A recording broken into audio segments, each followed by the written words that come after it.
All right, I think we're ready to go ahead and get started here. Well, welcome to our next panel. This panel is the Complexities of Cyber Attribution, and we have a star-studded panel here. We're going to start with the session chair, Niloofar Howe. She's a senior operating partner at Energy Impact Partners. She's a venture capitalist, has been an investor, been a venture capitalist in technology generally, and also in cybersecurity for about the past 15 years. Welcome, Nilo. Thank you. Yeah, come on. Okay. Next, we have Dr. Ethan Buena de Mesquita. He is the dean deputy dean at the Harris School of Public Policy and a Sidney Stein professor. He's an applied game theorist who's written broadly on terrorism and rebellion, cyber strategy, electoral accountability, and social science methodology. So these are a lot of things that we've already been hearing about, and we look forward to hearing more about. Welcome, Dr. Buena. Okay. Next panelist is Rob Joyce. Rob Joyce is the director of the National Security Agency, the Cybersecurity Directorate. He's the director, in that agency, the National Security Agency Cybersecurity Directorate is charged with preventing and eradicating threats to the U.S. national security system and critical infrastructure with a focus on the defense industrial base. Welcome, thank you. All right. Okay, next we have Kevin Mandiant of Mandiant. He's the Chief Executive Officer and Director. He was formerly the Chief Executive Officer of FireEye that had acquired his company and basically integrated that. Welcome, Kevin. All right. And then our final panelist is Jules White. He's an Associate Professor of Computer Science and Engineering here at Vanderbilt. Welcome, Jules. He's Associate Dean of Strategic Learning Programs in the School of Engineering and Associate Professor of Computer Science in the department. He's also a National Science Career Award recipient. Welcome. All right. Okay. And so at this point, I'll go ahead and just turn it over to you. Thank you so much, Dr. Owens and Chancellor Diermeier, for the opportunity to have this conversation with sort of a cyber dream team representing academia, government, and private sector. And we're going to turn to the question of cyber attribution, which is, in the public conversation, not getting as much attention as it deserves, and it's such a critical aspect of defending against cyber attacks. And Ethan, I wanted to start with you because you've written maybe the only academic paper on cyber attribution. And in it, you say that our ability to maintain peace through deterrence rests on the idea of a credible threat that's sufficiently strong retaliation in response to an attack. The principle is pretty straightforward when it comes to kinetic attacks and traditional means of warfare. Not so much when we're dealing with electrons, when we're dealing with cyber warfare. It's a little bit harder, it's a little bit different. Can you tell us a little bit about the paper and sort of set the scene here about cyber attribution? Sure, thanks. It's lovely to be here. I'm glad we're talking about this stuff. So as you say, I mean, like sort of the general theory of deterrence, I think, is pretty straightforward and easy to understand. You're supposed to threaten to hit people who hit you, and if you threaten enough, then they won't hit you in the first place. That's the idea. The trick, I think, in the cyber domain, and cyber is not, I think, unique in this, but it brings it to scale and makes it sort of a first-order concern for national security, is the problem of attribution. That unlike a missile, which we say comes with a return address, a cyber attack doesn't necessarily. And I think that does a couple things to thinking about deterrence and national security strategy in general in the cyber domain. There's one kind of obvious thing, which is if you're not sure who it is hit you, then they're not sure that you're going to hit them back even if you, right? You may misattribute the attack, and so deterrence is necessarily weakened. I think that's the obvious implication of attribution problems for the theory of deterrence and our ability to keep ourselves safe.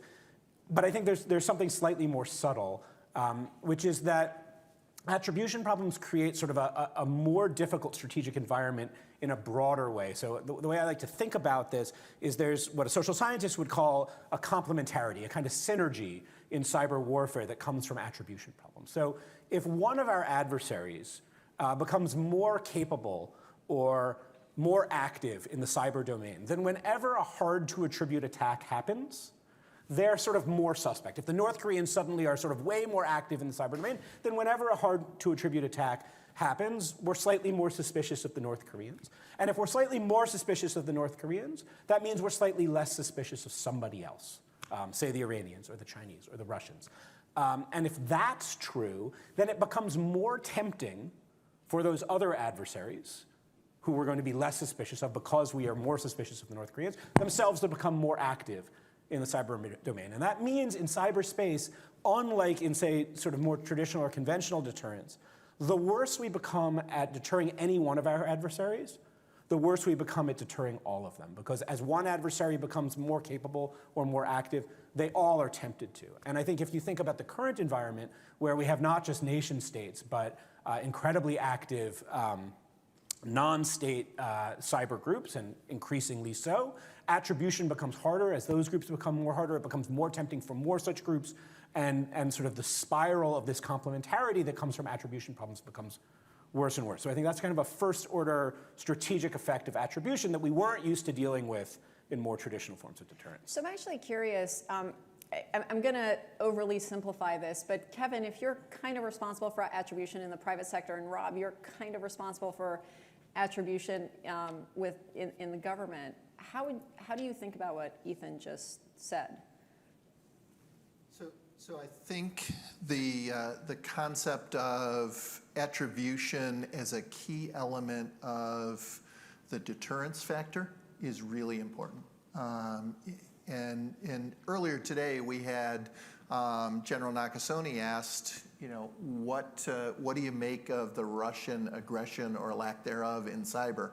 And I totally agree with him that there was some really astronomical cyber pressure brought to Ukraine and their networks by Russia in this. So don't be dismissive that just because that didn't come directly at the U.S. as much as it has Ukraine, that we don't have a major event.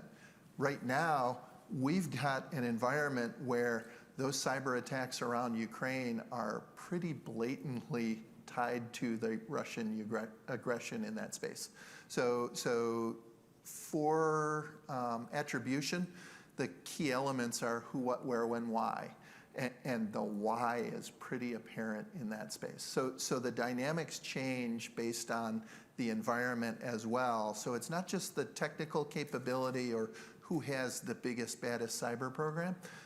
You've got to go through all of those elements of attribution, and motivation is a key aspect as well. Kevin. My opinions on attribution, I think it's the way I look at it. We've been trying to do attribution at Mandiant since we started in 2004, but it was mostly from a forensic capability. When we go in and we respond to breaches, we codify all the fingerprints we see, and we just try to marry it up or match it to pre-existing cases we had worked or investigations we had done. But it became obvious to me, even in the 90s, that you're never going to solve a cybersecurity issue with technology alone or people alone. There will always have to be a diplomatic way to hold nations accountable, or nations hold their citizens or people accountable to behaviors and norms. So that's why we have over 350 threat analysts at my company trying to figure out, as we respond to breaches, who might have done it, why, both based on tangible evidence that we see, as well as maybe patterns from the past or agendas. And I just leave it with this: attribution will be critical. Obviously, without deterrence, all activities will continue. If there's no risk or repercussions to offense, then it's just going to continue forever. So if you look at the ransomware problem, you kind of like to see that go away. Ransomware is going to require attribution. It's going to require holding nations accountable for harboring those actors, and we just got to get it right. And so if I had to write a paper on attribution, I'd basically just say, we got to get it right, because without it, we'll already see incidents, and we won't know how to proportionately respond when we see those incidents. We won't even know who to respond to. So critical element. I can't say it's getting harder or easier. I feel it's getting different, but we have a 20-year body of work to compare anything we see to, and I think it's just really hard, because most threat actors are active every day, if they're professionals. And when you're active every day, it's hard to just overnight, boom, we're totally different tomorrow than we were yesterday. It just is such a hard shift that, for the most part, if you want to not be attributed, you have to do a lot of work and probably only use those TTPs one time. And maybe that would create a challenge for us. So bottom line, we'll do our best in the private sector to do it. I do think it's a group effort, and the government and the private sector together hopefully can give a good picture to folks as to who's behind some of these breaches. So Kevin, since you talked about Yeah. if you were to write a paper on attribution, you It's guys... probably one paragraph, because that's all I got. Well, so... It's not a paper, it's a paragraph. Well, you guys pioneered public attribution with the work you did attributing Chinese APT1 with the report you all Yeah. wrote. How did that report come about? Were you guys challenged? Was it accepted? What was the reaction to it? So for those of you that don't know, first off, I wasn't sitting around saying, we're going to pioneer public attribution. What we were doing at the time in February of 2013 is we had spent from 2005 to 2013 responding to threat groups from everywhere. But one threat group we had responded to 141 times. Same exact people. They were out of China. They were hitting our defense industrial base, and they were compromising companies doing mergers and acquisitions in China.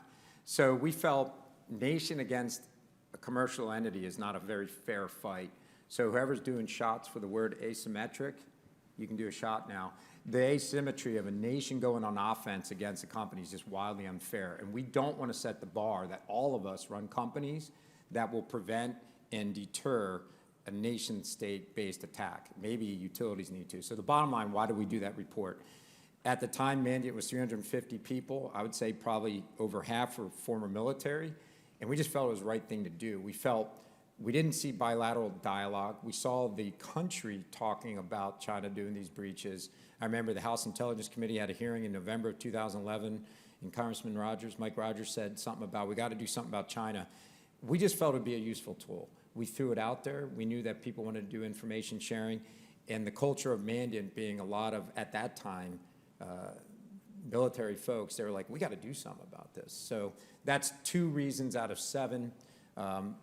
But we wanted it to be useful to show folks how to do good information sharing. Here's who's doing it. Here's what they're doing. And we tried to do it during the Chinese New Year so that they'd all come back from their New Year's celebration with their whole infrastructure burned. Can I pick up on something about this? Of course you may. So I'm interested in this because I think that you said this, the thing about, which I think is so important, about we don't want each individual country having to deter a nation-state attack. And I think one of the interesting things about the cyber age is the extent to which, in a way that is unfamiliar from the rest of life, national security has to be privatized in this way. That in fact, we live in a world in which, you know, whatever, not just power companies and utilities, but you know, Target and our banks and everybody has to defend sort of certain kinds of critical infrastructure, our credit card numbers, our whatever, our social security numbers that they have access to. And so we depend on private companies to shore up our defenses against cyber attacks. And I take your point that in sort of big cases like the one you're talking about, or Sony Pictures, where a nation state acted in this way and you can publicly attribute, then you can maybe hand back deterrence to the government. But in lots and lots of smaller cyber attacks, it seems like, in fact, we are exactly depending on the private sector to shore up our defenses on a kind of a permanent basis, which seems like it must mean we're massively underdefended because those private companies don't have the same kind of incentives that our government does to shore up national defense. I'm just interested in your thoughts about like how bad is the situation in terms of private security, the needs of private security in securing our national defense in the cyber age. Is that a question for me? Yeah, I just think, you know, I like it when the moderation moves, actually. This is great. No. Well, to me, you can't defend every playground, and it's totally unrealistic to think we can defend everybody in cyberspace right now. Maybe someday, and you can be hopeful for that. So you do have to have a deterrence, and I think the key would be for the organizations that can't defend themselves. They lack the resources, lack the knowledge, and they are targeted, because if you're on the internet, you're targeted. And I think we probably all are. I think it's important for the government to have visibility into that. So as a nation, you can respond to the growing accumulation of victims that are being impacted, so you can understand the size and scope of the problem. And I think that's what we're seeing take place now. Because the nation needs to go to other nations and say, hey, listen, you cost us $2 billion last year allowing your criminals to compromise us. Are you going to do anything different, yes or no? And just at least we can try diplomacy and try relations. If we're dealing with a nation that's just not going to arbitrate that, over time you will see us continue on the path we are on as a nation, which is every company, when they learn about the cybersecurity risks, are trying to do something about it. I'm not sure there's a lot of companies ignoring it. And I've heard people say, oh, people aren't taking cybersecurity seriously. I'm not running into those leaders at companies. Jules, you've done a lot of work on physical systems.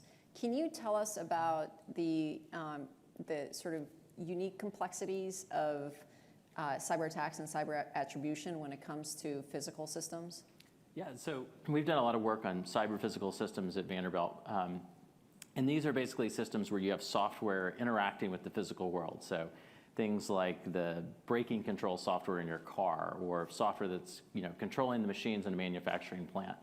And so you have this sort of tight interaction between the software and the physical world. So one of the interesting things I think about attacks on these systems is that you have sort of your understanding of the physical world that you can use to help detect these attacks and also to try to differentiate between normal failures. So you may have things that look like the power grid probably fails in different places every day, but is this failure something that looks like what you would expect based on the physics and how the system behaves? So I think one interesting area is kind of understanding how you can use your understanding of the physics and the physical world to help defend these systems, particularly when it's so unknown, if something's secure from a cyber perspective.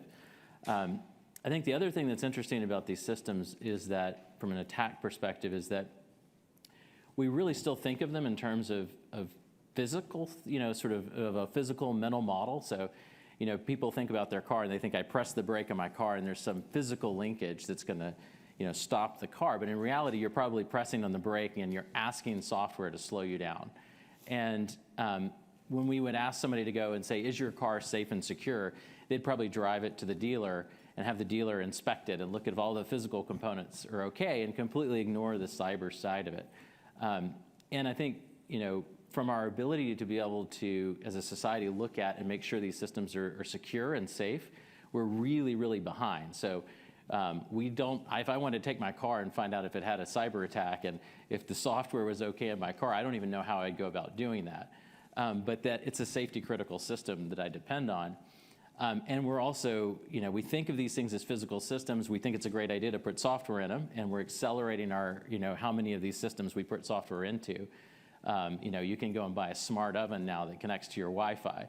But we're way behind in terms of our ability to, make sure that they're safe and secure, to be able to actually know that we can trust it. And then when I turn it on, it's going to turn on, and when I turn it off, it'll still turn off. So I think, there's a big gap in what we can do in terms of what we've done in the past in terms of physical guarantees of security and safety versus what we can now do with these cyber physical systems, where we know that the software also is secure and safe.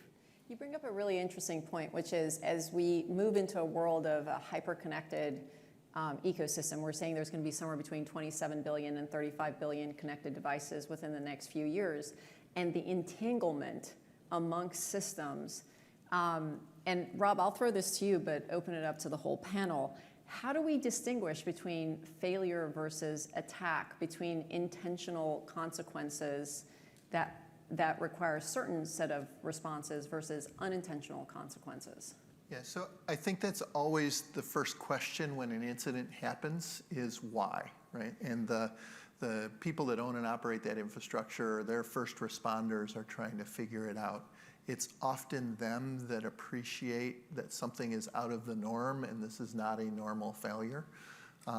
In the intel community, we're often trying to look over the horizon at the threat actors, the nation state APT groups, some of the organized criminal groups, and know in advance their intent. And that is the capability that the government can bring, is knowing that there is pressure on a specific industry or a specific company or a brand new technique.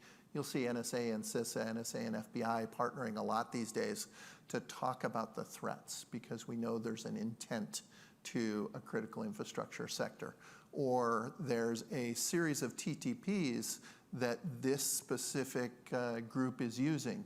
And if you can take and blunt those tradecraft, you can be secure against their normal focus and capabilities that they're going to bring.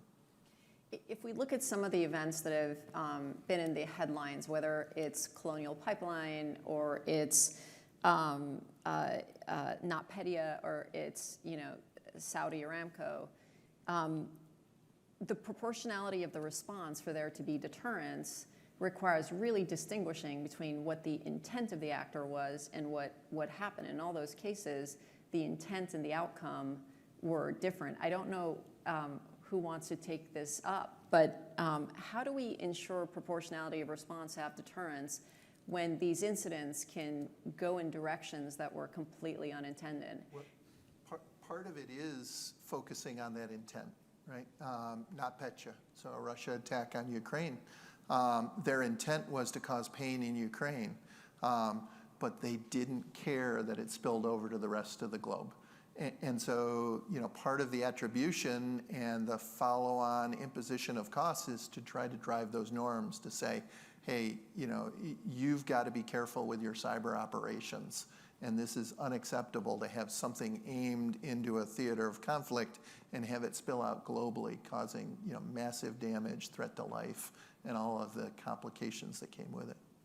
I think the spillover thing I think is interesting because the way that we build these systems is we use reusable software components. So we don't go and start from scratch. We use Windows, and you could go into a manufacturing plant and there's going to be Windows there as well, running some of these machines. And so when somebody develops an attack on Windows, they're inadvertently going to have the ability to attack all of these other systems, which they may or may not have intended to go after. And so I think one of the tricky things is sort of because of the way that we reuse software all over the place and we don't start from scratch every time, it's kind of inevitable you're always going to have some spillover when a new capability.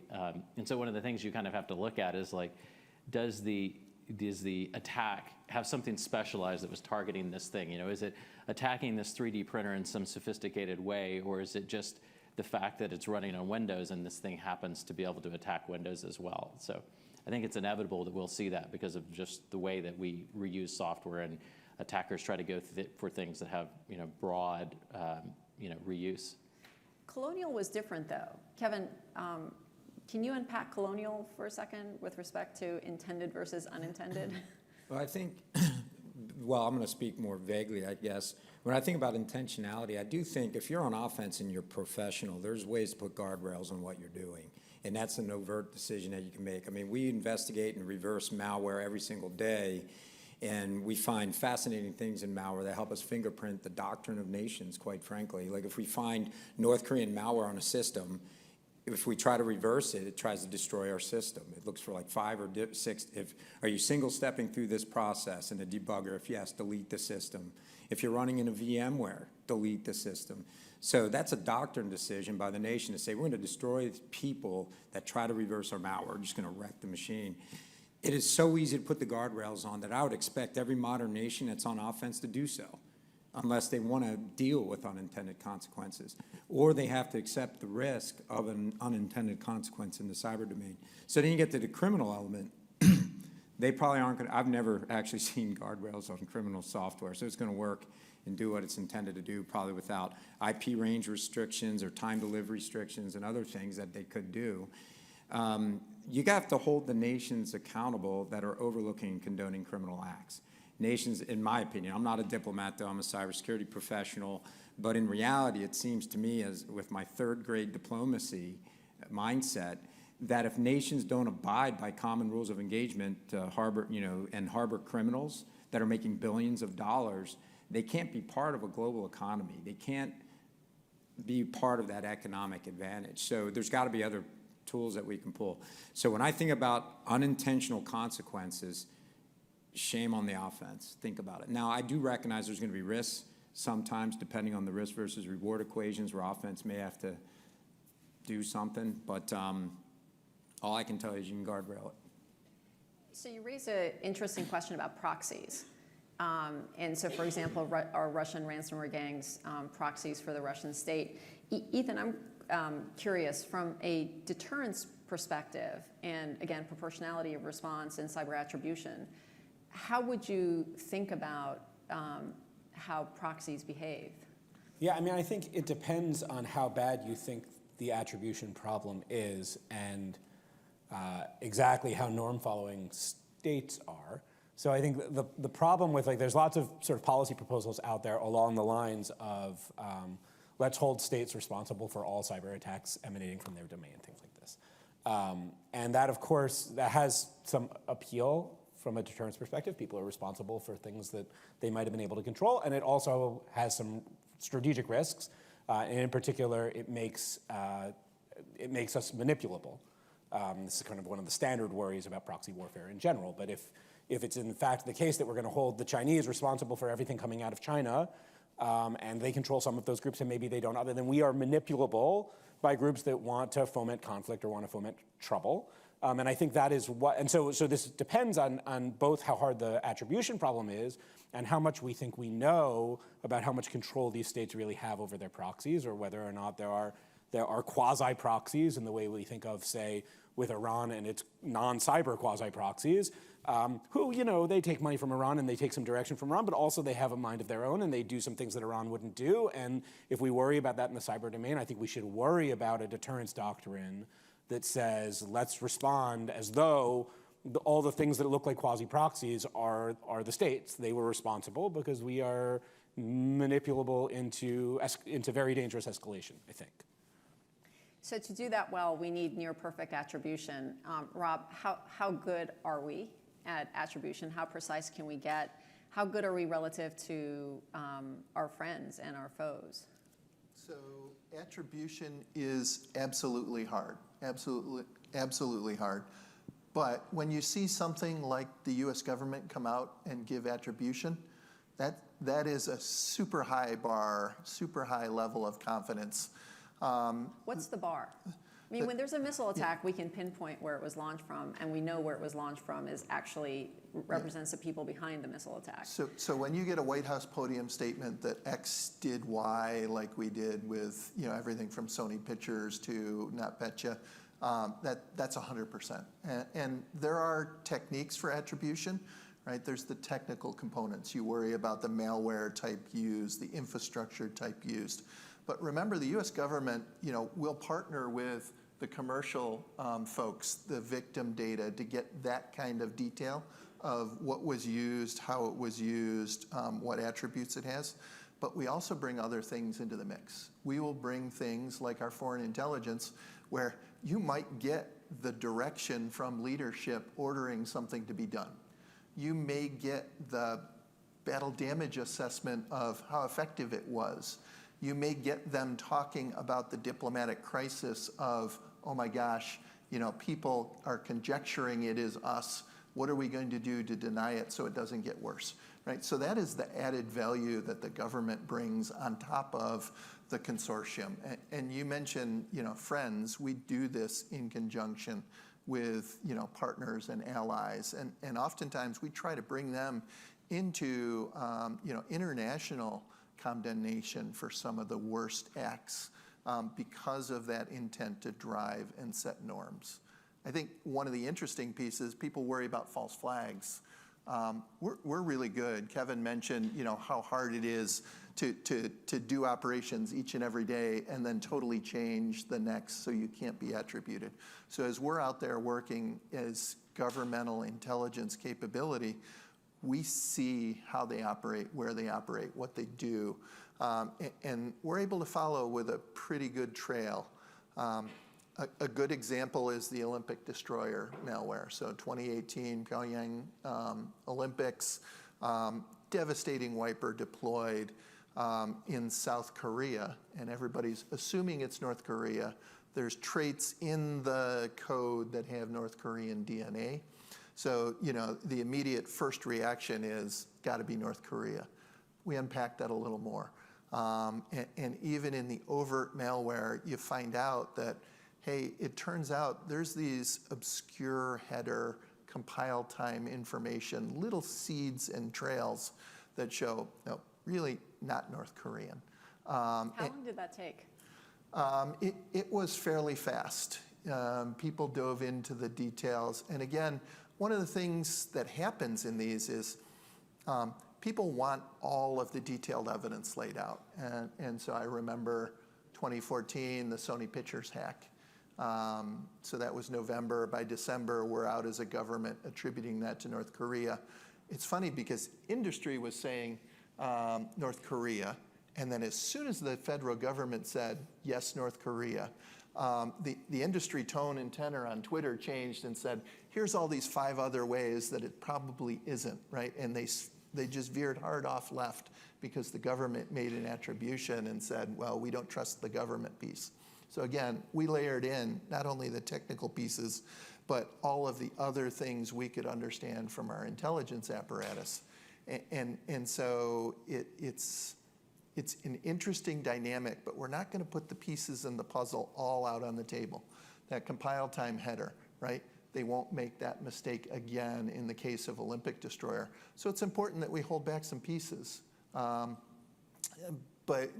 not continuing to evolve their tradecraft and show them where they made the mistake each and every time. But the Olympic Games attack should also, I think, make us worried. I mean, that is to say, like, Olympic destroyer? Yeah, Yep. because we figured it out and we attributed it correctly, and also, in fact, the North Koreans were attempting to engage in a false flag operation, and it's not like this space is full of actors who are norm followers. They didn't do a great job of it, and you guys were able to back it out, but they're out there trying, and the strategic environment is like that. So have we seen successful false flag operations or technical misdirection that wasn't unmasked pretty fast, where it stayed in the public domain for a while? I don't know of a big one. And so I also won't say that there's never been one, because those are the ones that did slip beneath the radar. But again, it is that complete body of evidence where it's the combination of the technical indicators, but also all the way up through what can you find out about plans, intentions, or operations through the intelligence.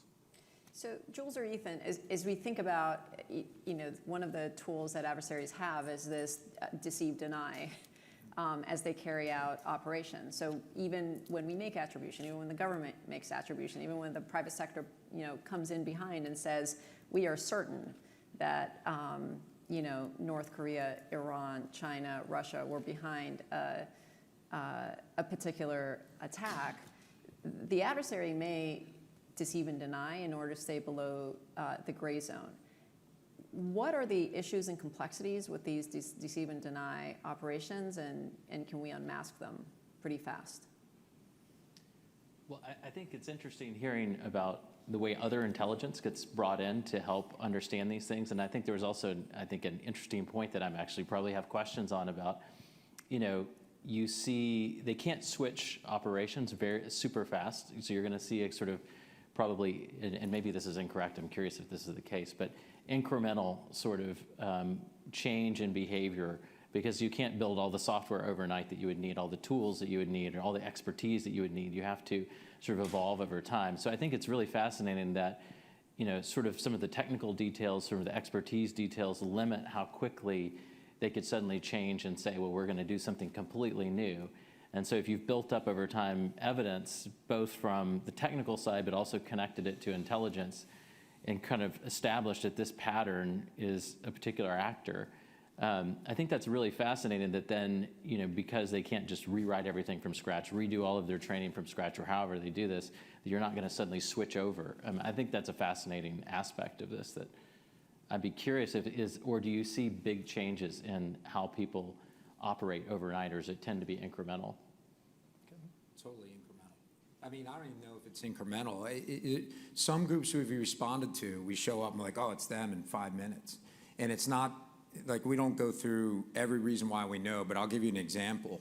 Some groups, when they hack in, they literally review files alphabetically, because that's how it shows up on their screen, and it's manual. Other groups break in and they always bring keyword searches with them. They're very economical in their movement. They'll search for like 10 keywords. They leave with no curiosity, and they come back 5 days later and retrieve responsive documents based on their keyword searches.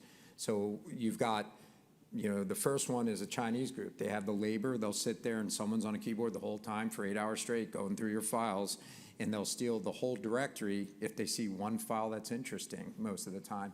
Whereas if we see another foreign intelligence service, they're just taking 3 files from this directory, 2 files from that directory, with far more economics and movement. And by the way, there's 20 other trace forensic residue type things we look at to get attribution, and their operators on the keyboard don't change overnight. Some might do ls-al to look at all the contents of a Unix directory. Some are ls-la. Go ahead and change that if you really want to get OPSEC, but you just start noticing the tradecraft of them. And then in the malware, tons of things about their environment. Do they statically compile, dynamically compile? What libraries do they commonly use? Ultimately, there are a lot of reasons why I think if you are a modern nation and you have a group that goes on offense, you want to be surreptitious, but you may not want to be unattributable, because I do think you can impact doctrine. So it all becomes, do you want to influence the behavior of nations and how they behave? I do think cyber domain does signal the silent intention of nations now. If there's going to be conflict in air, land, sea, and space, you're probably going to see something in cyber ahead of time. But I think it's one of the last rules of the playground that a modern nation may not want to break, because they don't want everyone doing false flags and going, oh my God, do the Chinese hate us now, or is it the Russians that hate us? Like, we can all probably masquerade as each other relatively effectively. My gut is there's going to be a 5% delta even on a great op where you're like, I'm not quite sure it's them, But I don't know. I think there's a decision calculus to be made before you genuinely are non-attributable. All I can tell you is right now, when we see some foreign intelligence service groups, I think they know they're wearing their jersey when they're doing it. They just want to fool the public, but they don't want to fool the professionals that are actually responding, because they don't want to change the dynamics between nations. Why not? Because who knows what will happen? Is it an escalation? Is it, I think they also don't want the reciprocal of it. It's something that if one nation starts doing it, potentially becomes a tool for every nation. And then you can't, if everybody does false flag operations, I don't even want to think about that right now. Rob, do you want to think about that right now? If they were all good, we'd all sit around going, so what did we learn from this? I don't know. Spain's hacking us, and they're doing the same things the Russians used to do. I don't know. Right now, I think the false flag ops, for the most part, have to be limited to the 4 to 5 very active nations on offense, though, and I don't think you're going to be able to bring a new country into it effectively. The biggest challenge I see in the attribution landscape changing recently is the biggest challenge is the use of commercial and publicly available tools. So when somebody drops into the background noise of all the criminal activities, it makes it really hard. And we've seen that after several of the attributions to North Korea. They changed, and again, it was incremental. It wasn't a light switch. They changed to the use of a lot of commercial hacking tools. And what we saw with that was a lot of the commercial firms at that point are losing track of the specific smaller elements within the DPRK hacking teams, and having challenges with attribution. Again, that doesn't eliminate if you're able to see command and control, strategic intent, the assessment of what it went, or how the outcomes of that material moves after it's stolen. And I have to jump back in too, because I thought about it on the attribution. The other things go with that. To me, if you do a false flag op, you're escalating, period. And you're making a choice. And by the way, proxies are so much easier. Why bother with the technical hardships of a false flag? Just use proxies. That seems to be working pretty well right now. The second thing is, another rule that would go with that is the changing of data. I don't think modern nations yet really want to break in and make you not believe the data you're reading, because none of us wants to deal with that. So I think those are lines that, when crossed, every nation's going to go, oh boy, we went there. And it's just going to be a problem for everybody. It's going to be a problem for the United States, for China, for Russia, and it's an equitable problem, I think. So I think the boundary of what offense is going to do is unknown, but I think those are two things I've never seen really well executed, is a great false flag op and the desire to manipulate data in a truly malicious way. Manipulate data to cover your tracks, yes. manipulate your data so that something really horrible happens, and it's a lie, it's a change of data. I just think those are uncharted waters still. Can I pick up on this question of like the cyber and changing the nature of the relation between states? I was thinking about something that both Jules and Rob said about the attacks that we, like we don't know if there's been an attack on our braking system in our car, or the attacks that were below the surface and we in fact didn't know about, and thinking about the relationship between states. We know of examples, certainly, of attempted or successful attacks on, say, DoD computer systems. We suspect that the United States itself perhaps has been inside the computers of some of our adversaries' defense systems.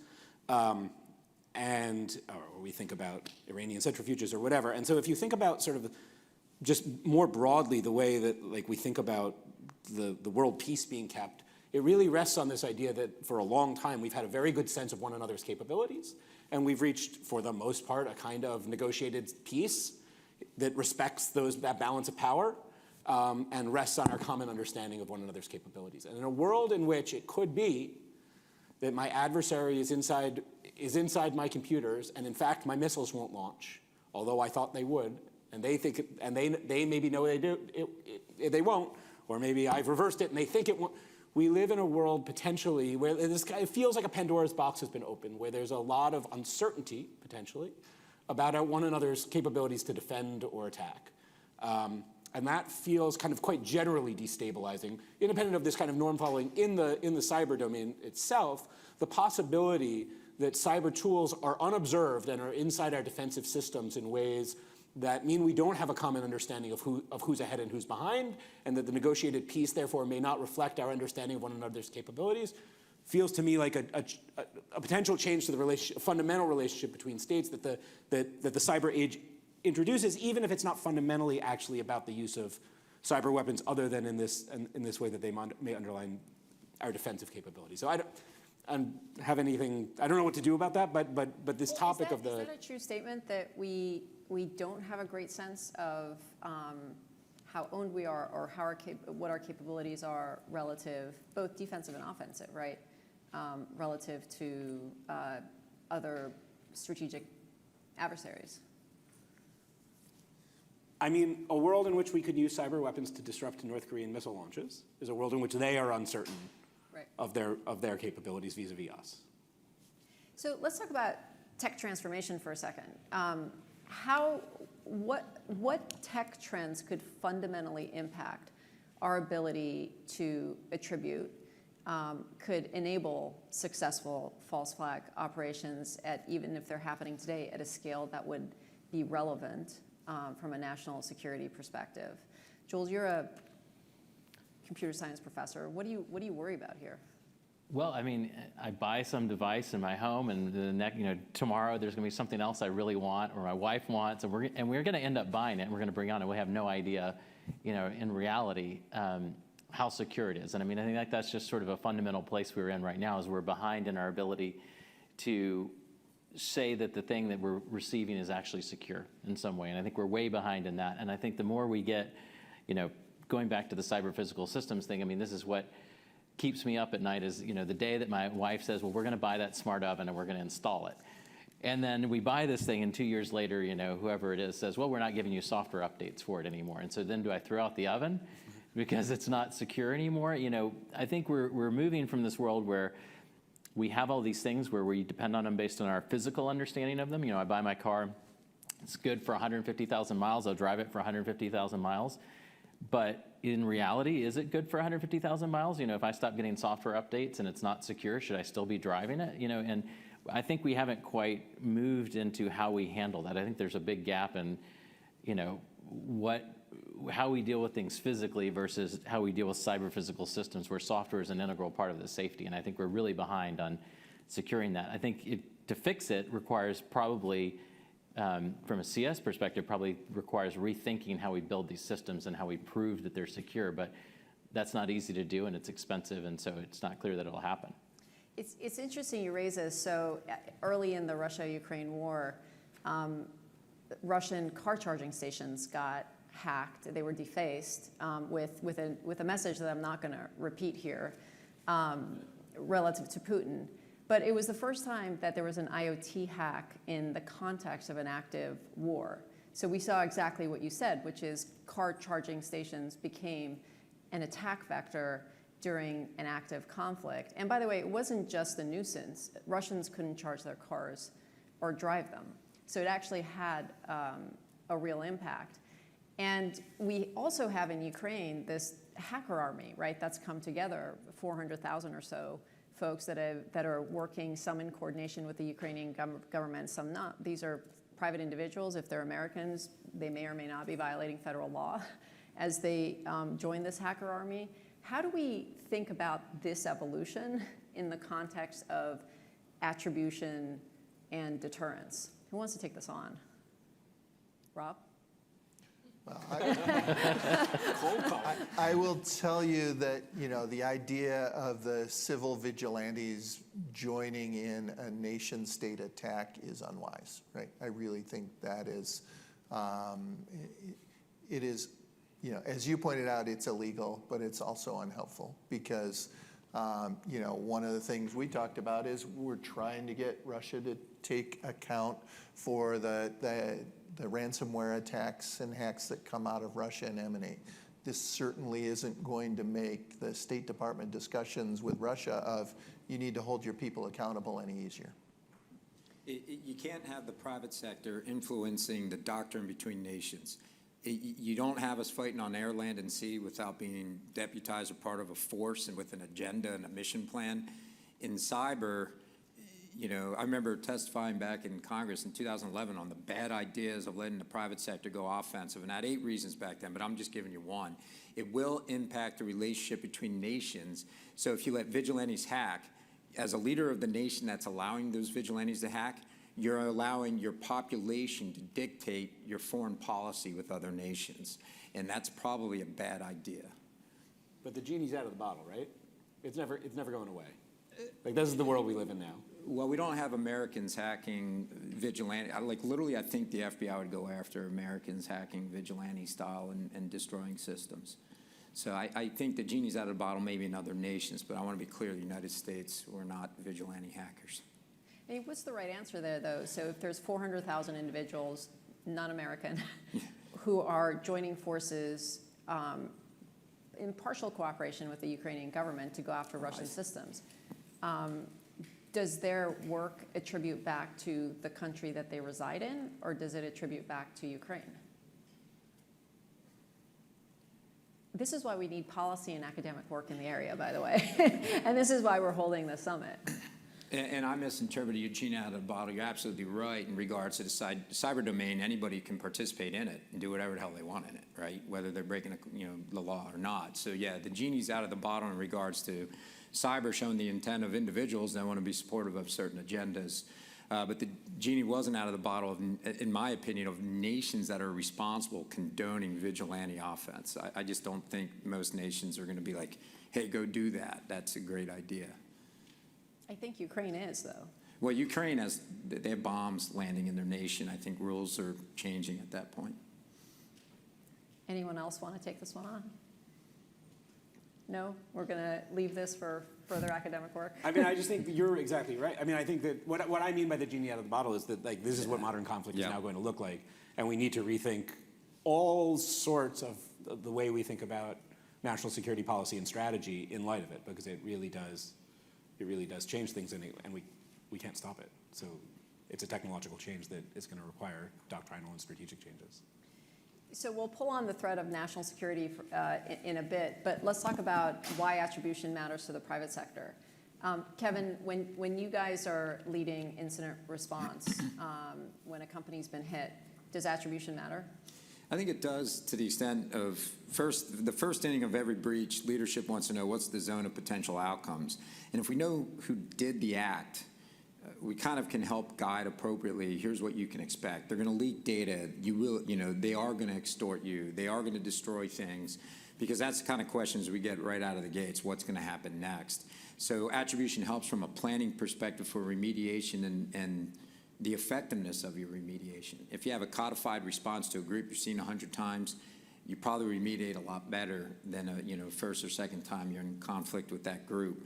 And then it might go to plaintiff lawsuits. Like if you're sued because you were compromised, and then the president gets on TV and says it was a nation that did it against you, it probably takes the wind out of the sails of those plaintiff lawsuits. You know, if a military unit hacked you or a foreign intelligence service hacked you, I think most people recognize, you know, if you're a restaurant, you're not going to withstand the Russian SVR compromising your network right now or in the foreseeable future. So I do think attribution go towards weight in lawsuits, and you will get sued if you're hacked, period. I think it really helps in remediation planning and managing how you respond. And then at some point in time, it's probably going to matter now for insurance companies. You know, they insure, you know, natural disasters, but they don't insure acts of war. And, you know, so that's a can of worms that people will probably have to consider at some point. Can you talk, and I know the cybersecurity director is delegated authority for defending the defense industrial base as well. What are the nuances for remediating against different adversaries? So how is remediating against Russia different than remediating against China versus North Korea versus Iran? And let's just take those four. Yeah, well, let me just start back to the attribution elements, the who, what, where, when, why. Why matters. Is it an intelligence operation? Is it a profit-making operation? Or is it hold at risk so I can deliver an offensive capability? Those three different whys really describe what you need to expect next. And you know, in the case of finance, you saw Colonial Pipeline ransomed with the intent of making money. That's going to drive what your engagement is and how you try to remediate and clean up. If it's an intelligence operation, we were talking just earlier today, all the way back, the OPM breach. You know, that was a Chinese intelligence operation. I laughed when I got credit monitoring. The Chinese weren't going to take that and try to go after my personal credit, right? They weren't going to open credit cards with my SSN and bank information. It was about getting dots and points so that they could then do other intelligence activities branching out from that information. But the most important piece, as you mentioned for the Cybersecurity Directorate, is that hold at risk. And we have a responsibility to help secure the defense industrial base, but our weapons platforms and that military overmatch. When you go into battle, you want to trust your capabilities. You want to trust the systems that literally are life and death for the people who are relying on them. So the response to a breach is, have you lost your military overmatch? Have you lost the design where they can find a vulnerability or develop a countermeasure? All the way out to, can they deliver a cyber effect that would render it incapable of operation? And it is the subtleties of figuring out your thoughts on the way forward from that point where you lost an advantage to where you recapture the confidence and capability in the system. What about in the private sector, Kevin? Those or Rob? same three whys matter, right? I believe I gave you a Colonial Pipeline example, et cetera. It just goes to risk. You know, when you're hacked and you know it, the outcomes vary tremendously. Like Rob gave you an example of someone stealing your PII but not going to use it against you. It's just massively different than someone getting compromised and the PII gets posted online. So from the company victim perspective, you know, you want to be able to handle your breaches quietly and discreetly without impact to your customers or to the public or to national security. Those breaches that are just aired out in the public are far more complex. So, and who compromised you kind of dictates whether you have a public spectacle to deal with or not. So, Related to the three examples I gave, you know, there's a fourth big one these days, which is disinformation or information manipulation. And that increasingly is another effect of getting into a system to take information and then use it to manipulate the environment. so how much harder is cyber attribution when it comes to info wars? So actually mapping out information flows across platforms and networks and understanding who the real personas are behind those activities. Ethan, have you done much work in this area? I mean, so I have, I've done some work with the tech industry on their governance problems about this kind of thing.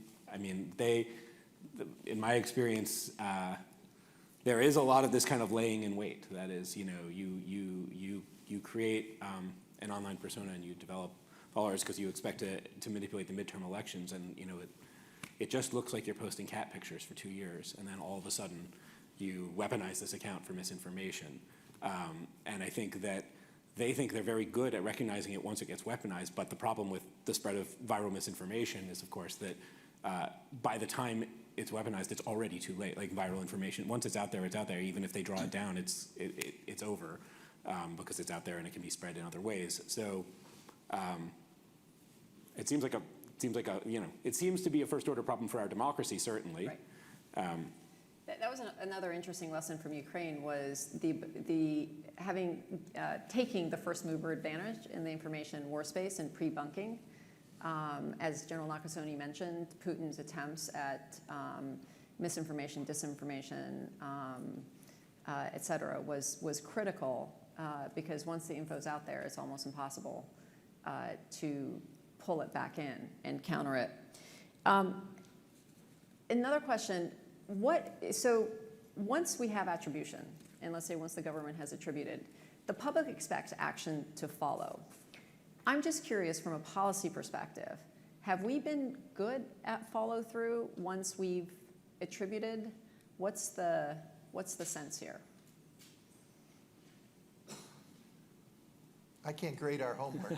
I know. I will tell you, you know. Rob, you spent time in the White House, though. Yeah, but I don't get to talk about policy now, right? Okay. I am in the executive. I would highlight, you know, back to the question that went to General Nakasone about, you know, why haven't we seen more from Russia? There's a lot of dynamics, but one piece of it is we have achieved some deterrence, right? There is no silver bullet to deterrence in the cyber arena. But it all comes down to influencing decision makers' choices, right? The decision makers authorize operations, or they give funding and resources to the groups that do these operations, or they implicitly look away and allow them to do things, you know, with their resources or with their spaces. All of these actions, to include attribution, are designed at not the person who has the fingers on the keyboard generally. Now, indictments or the outings of them may have that direct effect, but it really is about that leadership chain. Can you influence them to decide that the costs outweigh the value, that the pain, whether it is brought through sanctions or international norms, or whether it is the threat of responsive actions in the same domain, all the way out to other actions we can take with all elements of national power. You know, cyber responses will not be deterred with cyber. That much is clear, right? You can't just assume a cyber bullet's going to stop the activities. But you've got to bring a whole portfolio of responses, and that's what, in the end, we're trying to do. You think that the Russians think that there would have been consequences other than cyber consequences above and beyond the consequences of the invasion? I mean, there have been tremendous consequences, of course, from the invasion of a sovereign nation. Absolutely. And you think they were nonetheless deterred from cyber because of within platform, that is, there would have been cyber-to-cyber deterrence, or there would have been additional punishments associated with? Whole of nation. Yep, the things the president's that it would have been viewed as an extra escalation. Yes. Jules, you talked about physical systems. Should we think about physical attacks on physical systems by a nation state differently than we think about cyber attacks on a physical system?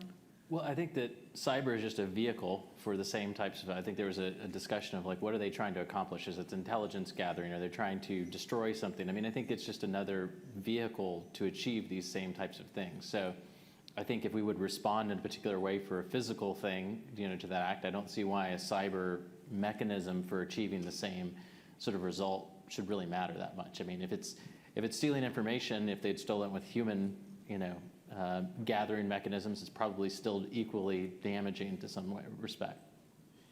I think in the context, it depends too. If somebody detonates a bomb to take out a portion of PG&E or Con Ed, and that's why our electricity goes off, people get that. But if all of a sudden PG&E goes down and it's a cyber attack, the psychological impact across the citizens is probably going to be pretty negative. It's like, can planes go down? Will Con Ed go down? Will Southern Company? You know, so all these things, that's the only thing that's creepy about it is, I think, if we can isolate that it was a cyber incident and it would only work here, but I think we're going through a whole generation of cyber incidents where we can't put a boundary around the realm of possibility if someone goes on offense. So I believe we're at the end of our time, but since we're at Vanderbilt, a phenomenal academic institution, if there was one place where we could help guide the academics to study and really drive outcomes that will matter in this space, what's the silver bullet? Rob, what's your wish list? So my wish list is really thinking about what are the ways we build the international community response. Because we will often start with an event and everybody will say, yes, I agree, that's Russia or China, but I can't stand there with you because of the economic implications or the fact that I don't have the same intelligence you do. You can share your intelligence, but then it's still not my intelligence. How do we get the community to come together? Because when we stand together as NATO or the EU or shoulder to shoulder with other nations, we bring so much more response and capability. So how do we build those international partnerships? With General Nakasone touched on that. And Jules, if you were going to ask Ethan to, from a policy perspective, to study an area, what would be most helpful to you? Well, I'm still actually listening because I think this is really helpful to hear what we should be studying on this side. I think it's fascinating. You know, I think I would say actually the things that would be helpful to us is to as much one on the problems, you know, understanding what they are, to realistic representative data in terms of things that can be shared and to help guide what we do and make sure that it's applicable in terms of environments, scenarios, things like that. The more that we can get that makes what we do relevant and real and transitional, I think is helpful. But in terms of the problems and what we should be studying, I'm sort of listening to the rest of the group. And I know we're out of time, but Ethan, what would be helpful to your research? What do you need from Rob and Kevin? So I guess I'd say after 9/11, the national security world did an amazing job, I thought, of reaching out to academia in very informal ways to learn what the first order problems were that war planners and policymakers were working on. Tons and tons of informal meetings between academics and people from DOD, people from the military and the like. I started working on cyber because in 2016 I got to spend a day at NSA just kind of hearing briefings from people. Here are the problems that are hard. Here's what we work on day to day. Here's the hard things. And I think that there hasn't been as much of that in the cyber world. And I think academics really need a sense not just of like the hard data or access to grants or things like this, but they need to know the people who are on the ground working these problems, what's really hard to them, what puzzles them. I think there's a lot of, it's a really rich area, and I think there's a lot of appetite to work on it, but I think that the outreach of these informal relationships that give people a sense of what are the important problems is like absolutely essential. So I have a practical ask, not a research ask of academics, which is computer science degrees should have a formal portion that trains you in secure software development. Today, you can graduate with a computer science degree without ever understanding how flaws get into computer systems. So we want to hire people who are trained from the beginning to know what the vulnerabilities are so they don't introduce them from the start. So I am on a campaign with academia across the country to try to get that as a requirement. So please help me evangelize. Computer science degrees need that. And I realize, you know, you've got to throw something else out of the curriculum, but that's fundamental. That's got to be a base requirement. Thank you, gentlemen. All right, thank you so much.